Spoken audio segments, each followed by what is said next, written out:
Now, when we take up trade and exchange, the first thing that we would like to dwell on is how do we define trade? Do we call all exchange as trade, all transactions as trade? Here, Dr. Shireen Ratnagar has a very important point to make, which she makes in many of her works, particularly in Understanding Harappa, which I feel all of you should read because that is a very basic book to understand this great civilization.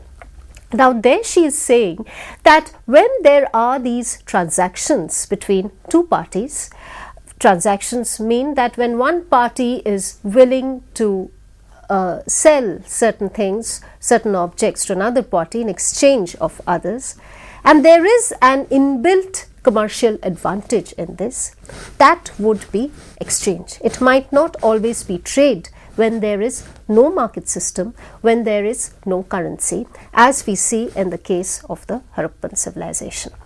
She also talks about this very interesting she gives some very interesting evidence that sometimes these specially made objects find their way from one Bronze Age economy to another, and those were possibly meant for the elite class or rulers of that economy, and the sending of such goods or the movement of such goods would be just a recognition of peace or status. So, archaeologists should be very careful when they are using the term trade, especially in the case of Bronze Age economy. Ratnagar says that definitely there were these exchange mechanisms, and trade, quote unquote, can be used in some of the cases, but there were no market force. Harappan civilization did not live in isolation. There seems to have been brisk transportation and communication, both internal and external. There was contact with civilizations both in Central Asia and West Asia.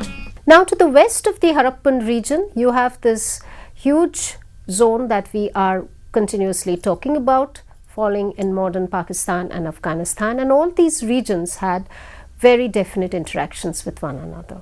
And this is being brought out most clearly in the excavation of Mehergarh. Now, the relations between Shahari Shokhta and Mundigak of the Kandahar and the Siestan regions with Mehergarh have been talked about in the pre-Harappan period, but we do not see such contacts in the Harappan period. Now, Harappan links with the Central Asian Turkmenia have also been mentioned.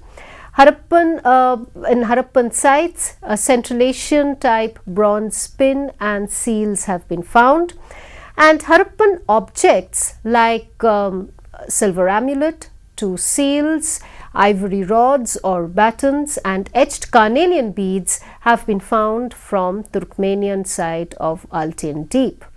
Now, one of the seals has been found in a sepulchre associated with the funerary rites of the elites of that culture. So, Ratnagar is questioning the commodity value of these items.